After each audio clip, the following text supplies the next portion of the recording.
March 17th, 1944, 0730 hours. Rechlin Test Center, Mecklenburg, Central Germany. Hauptmann Hans-Werner Lerche walked across the frozen tarmac toward the aircraft that shouldn't exist. The P-38G Lightning sat waiting in the morning light, its twin booms and central nacelle giving it an appearance unlike anything in the German arsenal. Behind him, mechanics had prepared intelligence files on the captured American fighter, performance data extracted from Allied technical documents, fragmentary combat reports from North Africa. Lerche had exactly 90 minutes of fuel, 90 minutes to answer the question that had puzzled the Luftwaffe since late 1942. Could Germany's single-engine fighters defeat an aircraft with two engines? He didn't know that what he was about to discover would reveal not just a design philosophy, but the operational flexibility that made American dominance inevitable. By March 1944, the air war over Europe had reached a decisive phase. The 8th Air Force was systematically destroying German industrial capacity with daylight bombing raids. But these raids weren't unopposed. The Luftwaffe still possessed skilled pilots and capable fighters. The Bf-109 and Fw-190 had proven themselves in combat from the Channel to the Urals. Yet, increasingly, Luftwaffe pilots reported encounters with American twin-engine fighters that could outrun them, outclimb them, and most critically, survive damage that would destroy a single-engine aircraft. The P-38 Lightning had changed the equation. With twin Allison Phi 1710 engines, each producing 1,600 horsepower with turbo supercharging, it achieved performance that seemed impossible for a twin-engine design. Maximum speed of 443 miles per hour at 25,000 feet, service ceiling of 44,000 feet, combat range of 1,300 miles, extendable to over 3,000 miles with drop tanks, and unlike single-engine fighters, it could return home on one engine. If you're enjoying this deep dive into the story, hit the subscribe button and let us know in the comments from where in the world you are watching from today. The Lockheed design was radical. Two engines mounted in twin booms with the titular seated in a central nacelle. The engines drove counter-rotating propellers, eliminating torque issues that plagued single-engine designs. All armament, 4 50-caliber machine guns and one 20mm cannon, was mounted in the nose. No synchronization gear was needed. The pilot aimed the entire aircraft, and the guns fired in a concentrated, parallel stream. On paper, the concept seemed inherently flawed. Twin engines meant double the mechanical complexity, double the maintenance burden, double the vulnerability to battle damage. Conventional wisdom held that any twin-engine fighter would be too heavy, too sluggish, too compromised to compete with purpose-built single-engine designs. The Germans had learned this lesson painfully with the Bf-110 heavy fighter, which proved hopelessly outmatched by nimble Spitfires and Hurricanes during the Battle of Britain. Yet, combat reports from the Mediterranean theater told a different story. P-38s were not being shot down at the expected rates. They were holding their own against Bf-109s and Fw-190s. More disturbingly, they were escorting bombers deep into German-held territory and returning safely. The twin-engine handicap that should have doomed the Lightning seemed instead to be its greatest strength. Statistics told a story that German command didn't want to accept. In the Pacific Theater, where most P-38s served, the Lightning had achieved an 11-to-1 kill ratio against Japanese fighters. American ace Richard Bong had scored 40 victories flying P-38s. Tommy Maguire had 38. In the Mediterranean, P-38 pilots of the 1st and 14th Fighter Groups were claiming victories against seasoned German pilots flying the Luftwaffe's best aircraft. The aircraft at Rechlin had an unusual history. P-38G, serial number 4, 2-68274, given the Luftwaffe designation T9+XB.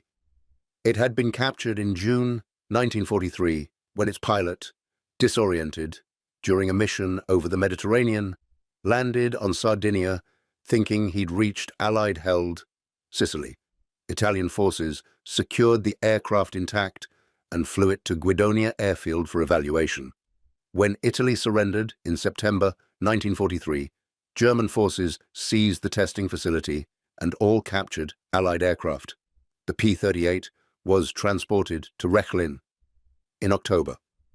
For 5 months, it had sat in a hangar while engineers studied its systems, the contra-rotating propellers, the turbo superchargers that maintained power at altitude, the tricycle landing gear, a configuration still uncommon on European fighters, the hydraulically operated Fowler flaps that could be deployed in combat to tighten turn radius.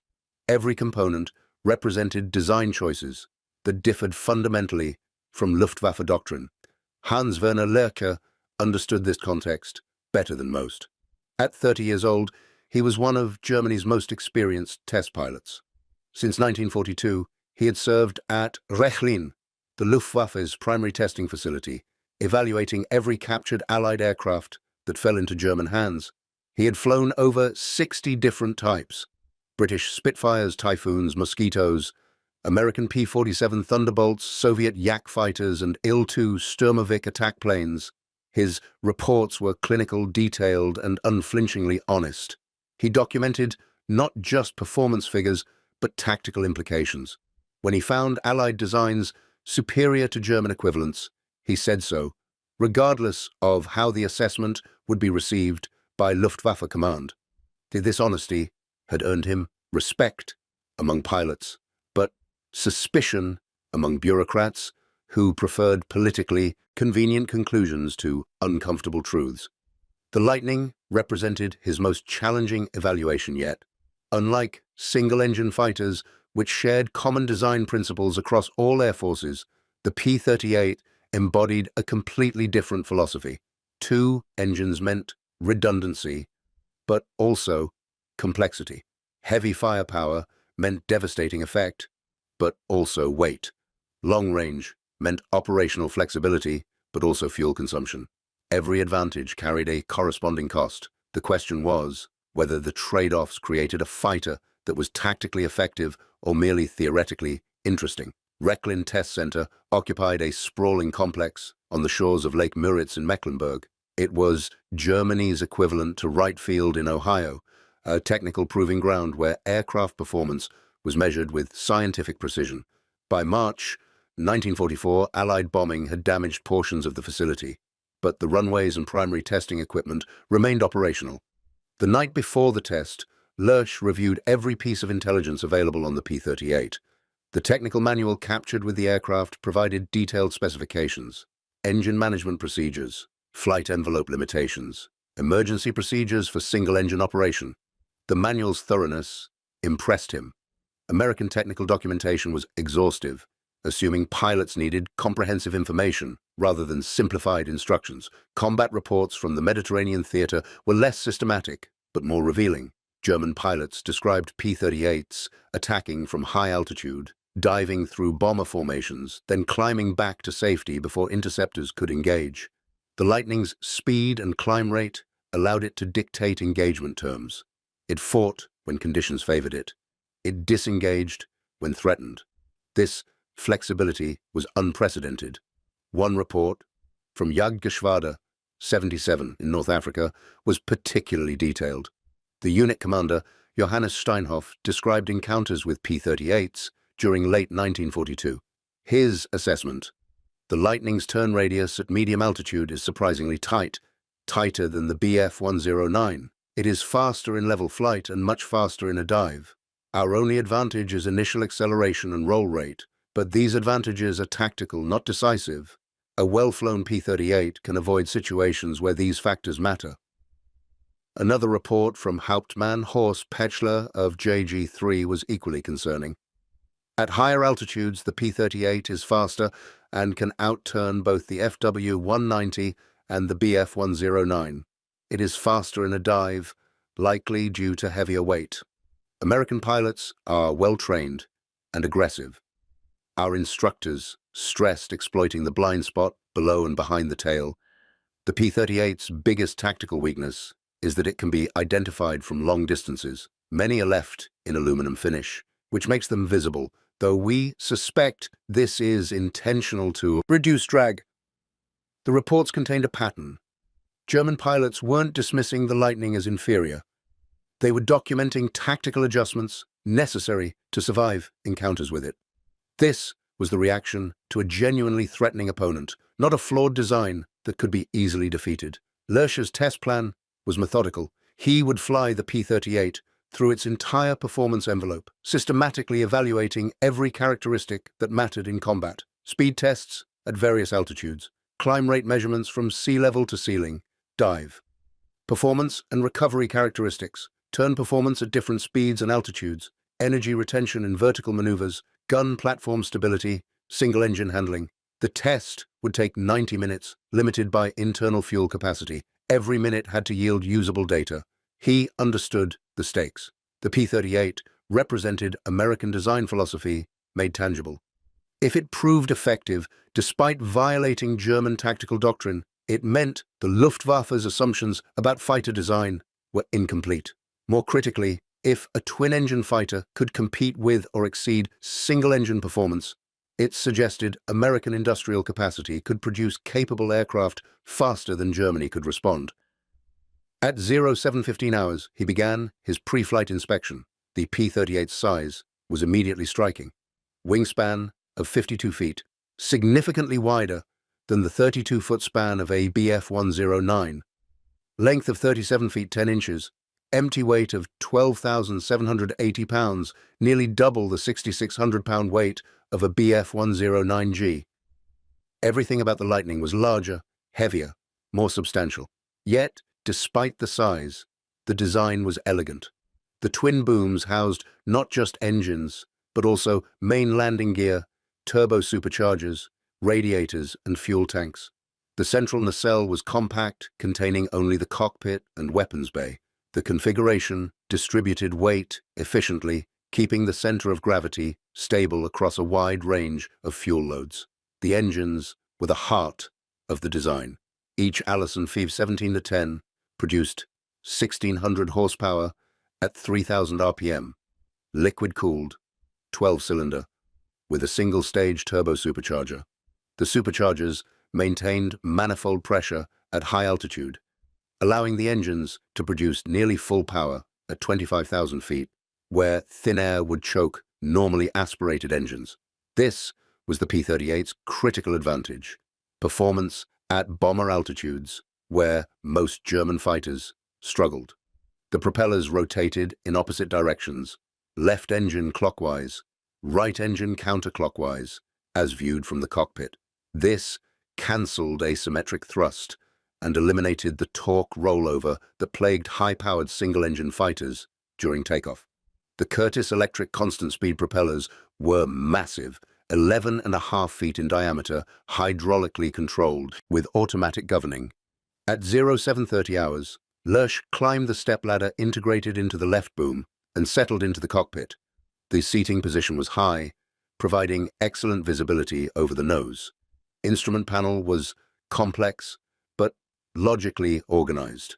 Engine instruments for both power plants, manifold pressure gauges, RPM indicators, oil temperature and pressure, coolant temperature, turbo supercharger controls, fuel quantity indicators showing 410 gallons internal capacity.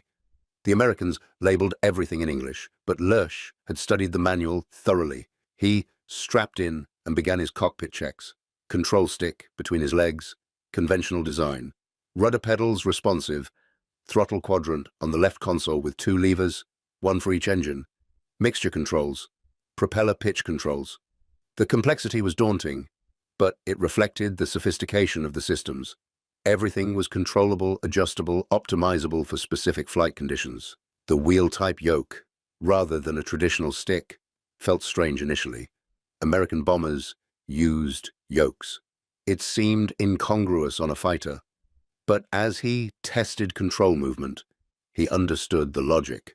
With engines mounted away from the centerline, aileron inputs needed to be precise. The yoke provided better leverage and finer control than a stick would allow. At 07:35 hours, he signaled the ground crew. They stood clear. He engaged the starter for the right engine. The Allison coughed once, twice, then caught with a deep, powerful rumble. He watched the instruments as oil pressure climbed and RPM settled at idle. Temperature gauges showed normal readings. He started the left engine. Within seconds, both Allisons were running smoothly, their asynchronous beat creating a distinctive thrumming sound. The noise was different from any fighter he'd flown. German single-engine fighters had a harsh, aggressive bark. The Lightning's twin engines produced a deeper, more resonant tone, like rolling thunder. The entire airframe vibrated gently with restrained power. Lerche checked temperatures and pressures, both engines within normal parameters. He advanced the throttles slightly, testing response. Clean, immediate, progressive. The brakes held the aircraft steady despite nearly 3,200 horsepower straining against inertia. He released the brakes and began taxiing. The nose-wheel steering was a revelation. With tailwheel fighters, taxiing required constant rudder input and S-turns to see ahead. The P-38's tricycle gear allowed him to sit level, looking straight forward over the nose.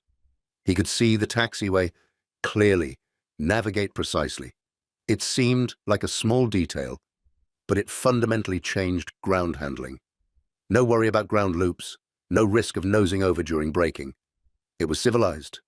At the runway threshold, he ran through final checks. Elevator trim, neutral, rudder trim neutral, flaps set to maneuver. Position, 8 degrees, mixture rich, propellers full forward, fuel selectors on main tanks. He mentally reviewed the takeoff procedure. American pilots were trained to advance throttles smoothly to prevent overboost. Maximum manifold pressure, 54 inches mercury, maximum RPM, 3,000. The turbo superchargers would maintain pressure automatically. He glanced at his kneeboard, where he'd written the German fighter benchmarks. WWII, maximum speed 408 miles per hour at 20,000 feet. Climb to 20,000 feet, approximately 10 minutes. BF-109G6, maximum speed 386 miles per hour at 23,000 feet. Climb to 20,000 feet, approximately 7 minutes. These were the standards the Lightning had to meet or exceed. 0742 hours. He pushed the throttles forward. The acceleration was immediate and powerful. The P-38 surged ahead, both engines delivering thrust in perfect synchronization. The nose wheel lifted at 70 miles per hour. At 95 miles per hour indicated, Lerche pulled back gently on the yoke. The Lightning lifted off cleanly, climbing steeply with no hint of torque or asymmetric thrust. The landing gear retracted smoothly into the booms. Flaps came up. The aircraft was airborne, climbing rapidly into clear morning sky. 0745, minute 3. Initial climb assessment. Lerche established a climb at 170 miles per hour indicated, optimal for the Allison engines according to the manual. The rate of climb indicator showed 4,200 feet per minute at sea level. Extraordinary. He cross-checked against his notes. The FW-190A8 achieved approximately 2,800 feet per minute at sea level. The BF-109G6 managed 3,400 feet per minute. The Lightning was climbing faster than Germany's best single-engine fighters by nearly 25%. He leveled at 10,000 feet and ran basic handling checks, banking left and right at various speeds. The ailerons were heavy, requiring noticeable stick force, but the response was progressive and predictable. He executed several quick reversals. The P-38 rolled more slowly than a BF-109, taking approximately 2.5 seconds to transition from 60 degrees left bank to 60 degrees right bank. A BF-109G could accomplish the same reversal in roughly 1.5 seconds. This was the Lightning's first clear disadvantage. But as he explored the handling further, he discovered something unexpected. He deployed the combat flaps to 8 degrees. Immediately the turn tightened, the wing loading decreased. The P-38 began turning inside the circle he'd been flying. He tested a full 360-degree turn at military power. The Lightning maintained altitude throughout the turn, something that required careful energy management in most fighters. The lift generated by those massive wings and the combat flap setting was remarkable. 0752, minute 10, speed test at 10,000 feet. He pushed both throttles to maximum continuous power, 54 inches, manifold pressure, 3,000 RPM.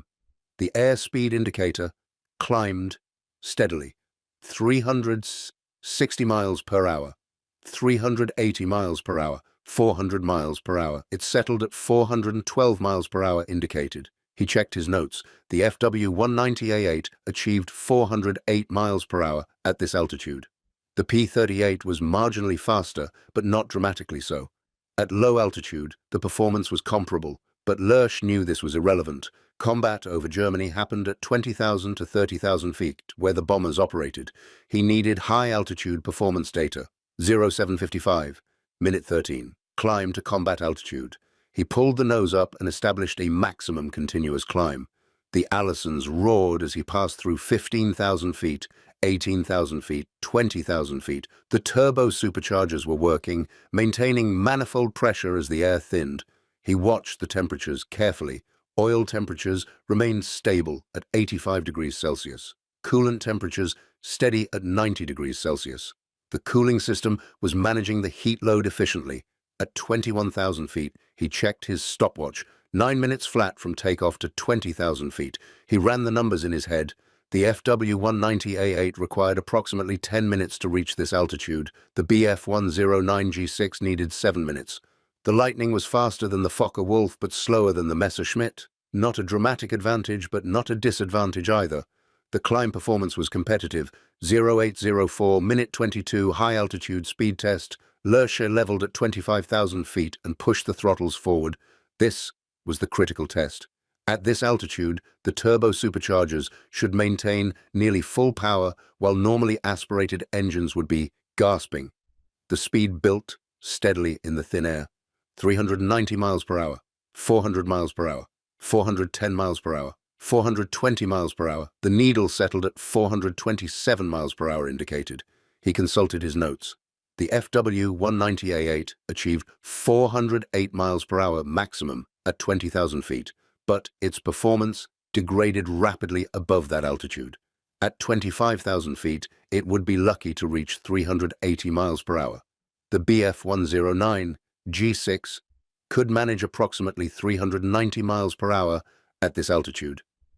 The Lightning was 37 miles per hour faster than the Fokker-Wulf and 37 miles per hour faster than the Messerschmitt at combat altitude.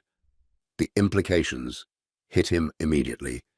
In high-altitude combat, the P-38 could choose whether to engage. A Lightning pilot attacking a German formation could dive through, attack, and extend away before German fighters could respond. The speed advantage wasn't overwhelming, but it was sufficient. Sufficient to dictate terms, sufficient to escape when necessary. 0812, minute 30. Energy retention test. This was the test that revealed a fighter's true combat capability. Lerche climbed to 30,000 feet, then rolled inverted and pulled into a steep dive. The Lightning accelerated rapidly, 450 miles per hour, 500 miles per hour, 550 miles per hour. The controls became noticeably heavier. The nose wanted to tuck under further. He recognized the phenomenon, compressibility effects. As local airflow approached the speed of sound, control effectiveness degraded. At 20,000 feet, he pulled back hard on the yoke. It required both hands and significant effort. The G-forces crushed him into the seat. His vision tunneled slightly. The P-38 groaned, but held together. The pullout was clean, despite the heavy controls. Then he immediately transitioned to a maximum performance zoom climb. The aircraft rocketed upward. 22,000 feet, 25,000 feet, 28,000 feet, 30,000 feet. The P-38 kept climbing on pure momentum, finally stalling at 33,500 feet. He'd gained 13,500 feet on energy alone. He ran a mental comparison. He'd flown similar tests in the FW-190A8 and Bf-109G6. The Fokker-Wulf, starting from the same parameters, typically zoomed to approximately 29,000 feet, a gain of 9,000 feet. The Messerschmitt reached approximately 30,500 feet, gaining 10,500 feet. The Lightning's energy retention was superior to both German fighters by a significant margin. 0820, minute 38, combat simulation, boom and zoom. Lerche set up a simulated attack profile, dive from 30,000 feet to 20,000 feet. Simulate a firing pass on a bomber, then execute maximum performance climb back to 30,000 feet. This was standard intercept tactics for high-altitude combat. He started his stopwatch. The dive was clean and controlled, despite the compressibility effects. The P-38 accelerated past 500 miles per hour easily. At 20,000 feet, he pulled out hard, simulated a 3-second gun pass with wings level, then immediately transitioned to full power climb. The Allisons roared, the aircraft clawed for altitude. He monitored his stopwatch carefully. At 25,000 feet, 1 minute 40 seconds into the climb. At 28,000 feet, 2 minutes 30 seconds. At 30,000 feet, 3 minutes 15 seconds to regain altitude. He ran the comparison in his head. Based on test data from German fighters, the FW-190A8 would require approximately 5 minutes to complete the same profile. The Bf-109G6 would need roughly 4 minutes. The Lightning was completing the boom and zoom sequence 40 to 50% faster than German single-engine fighters. In combat, that time difference was decisive. A P-38 pilot could attack, climb back to altitude, and be setting up another attack while German interceptors were still struggling to regain their fighting altitude. The Lightning could execute multiple attack passes in the time it took a German fighter to complete one. 0825, minute 43. The tactical paradox. Lerche understood the implications with absolute clarity.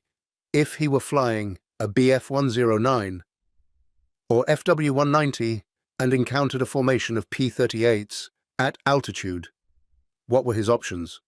Option 1, attack from above.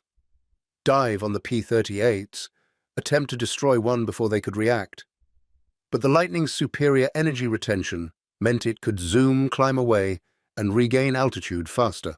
The German pilot would complete his attack run and find himself alone at low altitude, vulnerable, while the P-38s reformed above him. Option 2, attack at co-altitude. Attempt to engage in turning combat where the Bf-109's superior roll rate might provide an advantage. But if the P-38 pilot chose not to turn, chose instead to simply accelerate away, the German fighter couldn't follow.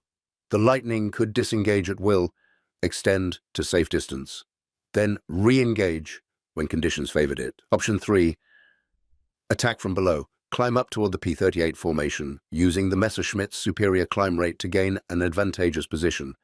But climbing through 25,000 feet, the Bf-109 would be slow, vulnerable, and losing performance in the thin air. The P-38s would see the threat developing and either dive away using their superior dive acceleration or maintain altitude and wait until the German fighters arrived exhausted from the climb. Every tactical option led to the same conclusion. The German pilot couldn't force combat on favorable terms. The P-38 pilot could dictate when to fight, where to fight, whether to fight at all. This asymmetry was decisive. Lerche tested one more scenario. Defensive tactics. If bounced from above by German fighters, what were the P-38's options? He rolled into a hard defensive break, maximum G turn to force an overshoot. The Lightning turned well, better than he expected, especially with combat flaps deployed, but the turn rate was still inferior to a Bf-109. A skilled German pilot would be able to follow through the turn and maintain a firing position. But then he did what an experienced P-38 pilot would do. He rolled wings level, pushed both throttles to the firewall, and accelerated away in a shallow dive. The airspeed indicator climbed rapidly. 390 miles per hour, 420 miles per hour, 450 miles per hour. At 470 miles per hour, he pulled into a climbing turn, not tight but fast and energy-conserving. He checked his watch 18 seconds from the initial break to complete separation from a theoretical attacker. A German pilot would have perhaps 4 to 5 seconds of firing opportunity before the Lightning was out of range and climbing away. And if the German pilot tried to follow into the climb, the P-38 would outclimb him and reverse the engagement. The defensive capability was as impressive as the offensive capability. A well-flown Lightning was nearly impossible to shoot down because it never had to accept unfavorable combat conditions.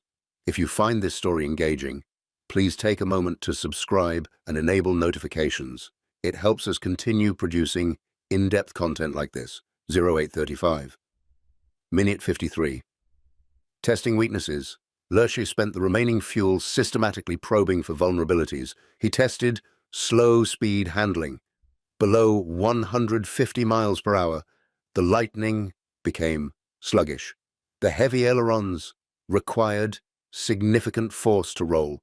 In a slow-speed scissors maneuver, a common dogfighting situation where aircraft alternate rolling scissors to force an overshoot, a German fighter would have a decisive advantage. The P-38 couldn't match the roll rate and agility of single-engine fighters at low speeds, but forcing a Lightning into slow-speed combat required the German pilot to catch it first, and a disciplined P-38 pilot would never allow that to happen.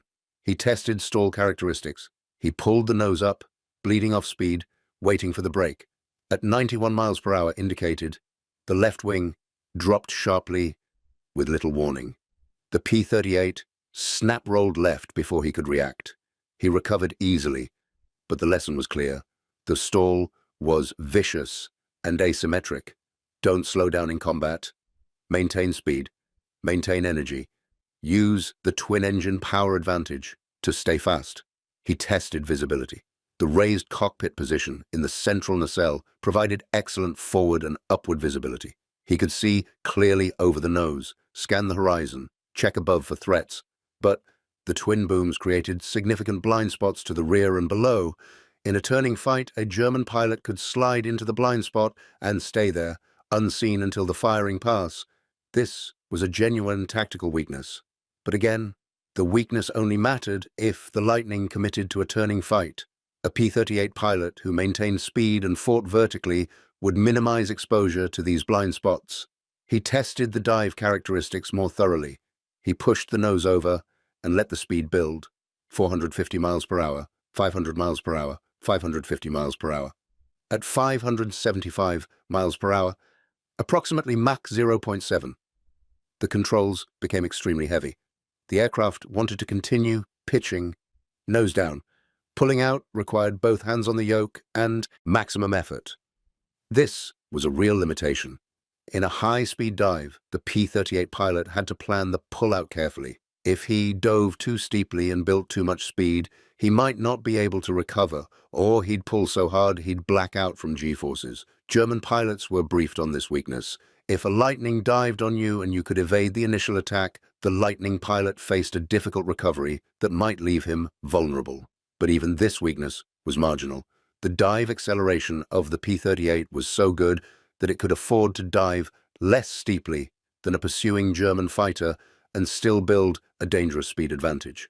The Lightning could control its dive profile to stay below the critical Mach number while still outrunning pursuers. 0848, minute 66, single-engine operation. This was the test that would reveal whether the twin-engine design was truly an advantage or merely added complexity.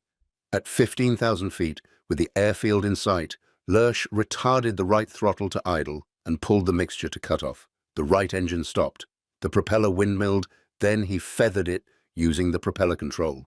The blades rotated to minimum drag position and stopped. The P-38 yawed gently to the right as asymmetric thrust took effect. He applied left rudder to compensate. The yaw was manageable, requiring steady pressure but not excessive force. He trimmed the rudder to reduce the pedal force. With the trim properly set, the aircraft flew hands-off with only slight right-wing down tendency. He checked the flight characteristics. Airspeed 190 miles per hour, sufficient for cruise. Altitude holding. Single-engine climb rate approximately 500 feet per minute at this altitude and weight. Not impressive, but adequate. He could climb slowly or maintain altitude at cruise power. He flew a full circuit around the airfield on one engine. The handling was docile. He extended the landing gear. The yaw increased slightly as the gear created additional drag, but it remained manageable. He lowered flaps to landing position. The P-38 slowed to approach speed, 110 miles per hour, still flying smoothly on the left engine alone. He restarted the right engine, brought both power plants to idle, and continued the approach. This was the revelation. A single-engine fighter with engine failure was a glider with one landing attempt. A P-38 with engine failure was still a powered aircraft capable of controlled flight, climb, and normal landing. Over water, over mountains, over enemy territory, This redundancy was invaluable. German pilots knew this. Intelligence reports from the Pacific Theater described numerous incidents of P-38s returning to base with one engine shot out, was trailing smoke and oil, but flying under control. The twin-engine design provided a survival advantage that couldn't be quantified in performance charts but was tactically decisive. 0855, minute 73. Final approach and landing. Lerche throttled back both engines and began his descent toward Rechlin. The approach was straightforward. Visibility over the nose was excellent. He could see the runway clearly throughout the descent. At 110 miles per hour, he crossed the threshold and gently reduced power. The P-38 settled onto the runway smoothly, all three wheels touching simultaneously. The tricycle gear absorbed the landing loads without drama. He taxied clear of the runway and shut down both engines. Ground crews swarmed the aircraft immediately, checking for any issues from the test flight. There were none. The Lightning had performed flawlessly throughout the 90-minute evaluation. That was part of the problem. The aircraft had no hidden flaws, no critical weaknesses that would enable easy victories. It was exactly what it appeared to be. A well-engineered, thoroughly developed fighter that executed its design mission with ruthless efficiency. Lerche walked directly to the technical office and began writing. The report took 6 hours, 17 pages of detailed analysis, performance charts, handling characteristics, tactical assessments. The opening summary was direct and unambiguous. The P-38G Lightning represents a fundamental breakthrough in fighter design philosophy. It achieves performance equal to or superior to single-engine fighters, while providing operational advantages that single-engine designs cannot match. Against this aircraft, conventional Luftwaffe tactical doctrine requires significant revision. He detailed the performance data methodically. Maximum speed at 25,000 feet, 427 miles per hour. Climb to 20,000 feet, 9 minutes. Energy retention superior to FW190A8 by 35% and BF109G6 by 25%. Single-engine operation capable of sustained flight and controlled landing. Combat radius with external tanks exceeding 1,000 miles. Then came the handling assessment. Roll rate at high speed is inferior to German single-engine fighters by approximately 40%. This is the Lightning's primary performance deficiency. However, the aircraft is not designed for sustained turning combat. Its tactical employment emphasizes vertical maneuvers, boom and zoom attacks, and energy fighting. In this regime, it is superior to all current German fighters. The tactical analysis section was the most controversial. Lerche wrote with careful precision. The fundamental challenge posed by the P-38 is not performance margins. It is operational flexibility. The twin-engine design provides 3 decisive advantages. First, redundancy. Engine failure does not result in loss of aircraft. Second, range. Combat operations can be conducted at distances impossible for single-engine fighters. Third, psychological confidence. Pilots operating over water or hostile territory fly with reduced stress knowing one engine can bring them home. He continued.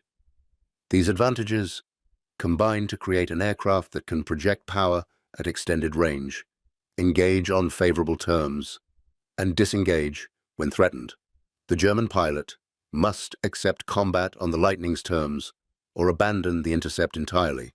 This represents a tactical asymmetry that cannot be overcome through pilot skill or minor improvements to German aircraft performance.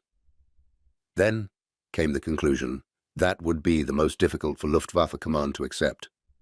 The P-38 validates an alternative design philosophy, where German doctrine emphasizes agility and turning performance. American doctrine emphasizes speed, firepower, and operational range.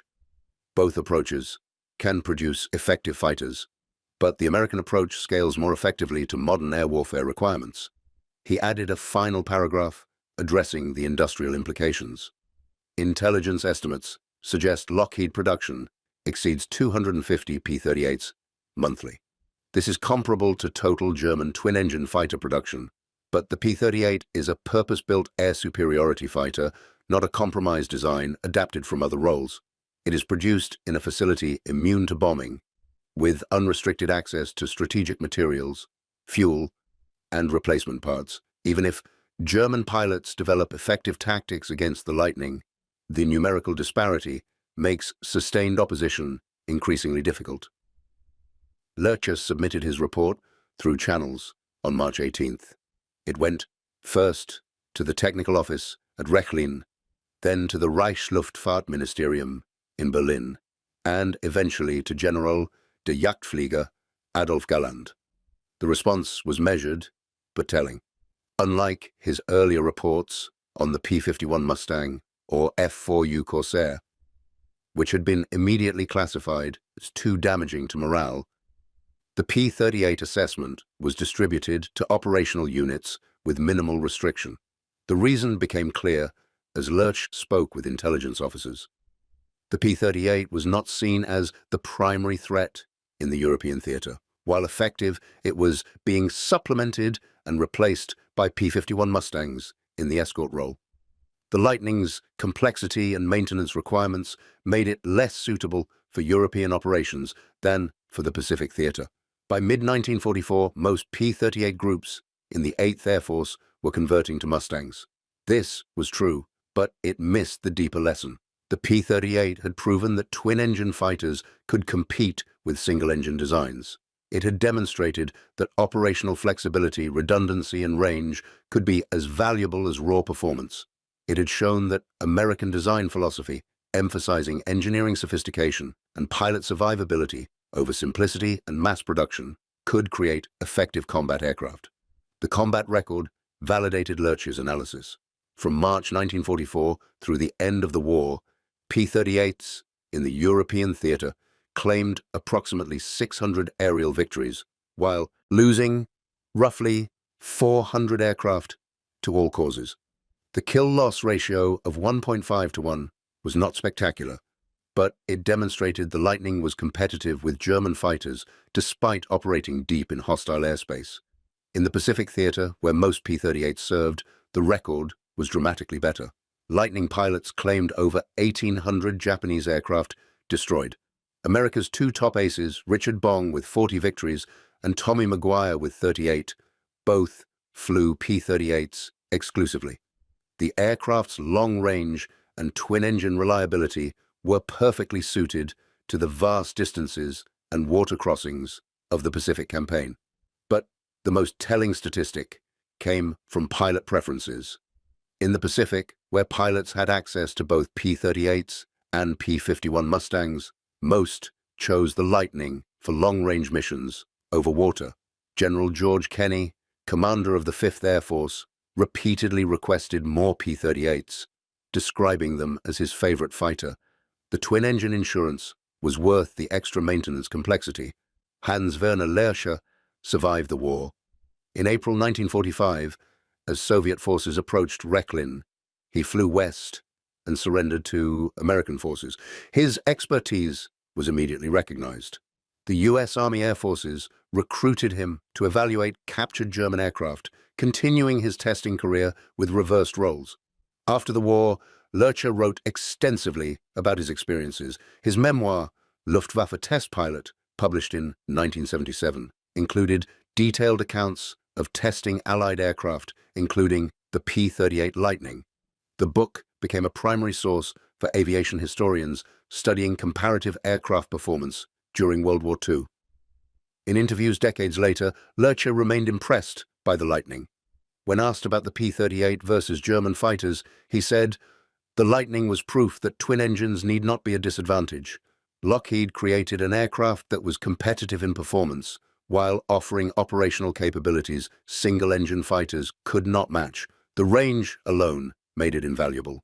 Add the engine redundancy, the concentrated firepower, the high-altitude performance, and you have a formidable weapons system." He added, "The real lesson wasn't about the aircraft itself. It was about design philosophy. The Americans designed for the mission, not for preconceived notions of what a fighter should be. They accepted complexity because the mission required it. They embraced redundancy because pilot survival mattered. They built for range because the Pacific War demanded it. Every design choice served a purpose, That's engineering discipline. Modern analysis confirms the P-38's effectiveness. Total production exceeded 10,000 aircraft, making it Lockheed's most successful fighter program. It served from 1941 through 1945 in every theater of war. It excelled as a fighter, fighter-bomber, night fighter, photo reconnaissance aircraft, and pathfinder. Its versatility validated the twin-boom design concept. The technical innovations introduced on the P-38 became standard on post-war fighters. Turbo supercharging for high-altitude performance, tricycle landing gear for improved ground handling, concentrated nose armament for accuracy, counter-rotating propellers for balanced thrust. These features, radical in 1937 when the Lightning was designed, became conventional wisdom by 1950. The lesson transcended aviation. Lerche's 90-minute test flight on March 17, 1944, revealed something broader than fighter performance. It documented the value of operational flexibility over narrow performance optimization. A twin-engine fighter with slightly lower agility but vastly superior range and redundancy proved more useful than a lighter, more agile single-engine fighter with limited range and no backup. Modern military planners recognize this trade-off. The F-15 Eagle and F-14 Tomcat, America's premier fighters of the Cold War era, were both twin-engine designs. The twin-engine configuration was chosen deliberately for range, redundancy, and power. The P-38 had demonstrated these advantages 3 decades earlier. Lerche's report documented a truth that German commands struggled to accept. Industrial capacity and design philosophy mattered more than individual aircraft performance. Germany could produce excellent fighters. The Bf-109G and FW-190A were world-class aircraft. But America could produce excellent fighters with operational flexibility that extended their effectiveness beyond pure performance metrics. The P-38 flew missions German fighters couldn't.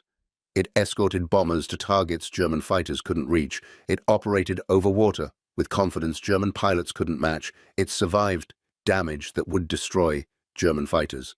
These advantages weren't captured in performance charts or dogfight simulations, but they were tactically decisive. One test pilot, 90 minutes of flight time, 17 pages of analysis. The truth was documented with scientific precision. The twin-engine fighter wasn't a compromise. It was an alternative approach that offered unique advantages that mattered in the vast distances of the Pacific, advantages that would continue to matter in every subsequent war. Hans-Werner Lerche died in 1994 at age 79. His legacy is the honest assessment of over 60 aircraft types, including some of the most advanced fighters of World War II. He flew the P-38 Lightning once, for 90 minutes, in March 1944. It was enough to understand that conventional wisdom about fighter design was incomplete. That redundancy could be strength. That range could be decisive. That complexity was acceptable if it served the mission. The P-38 Lightning demonstrated that there was more than one path to creating an effective fighter. The path chosen depended on the requirements, the resources, and the philosophy of the nation building it. Germany chose agility and simplicity. America chose flexibility and capability. Both approaches had merits.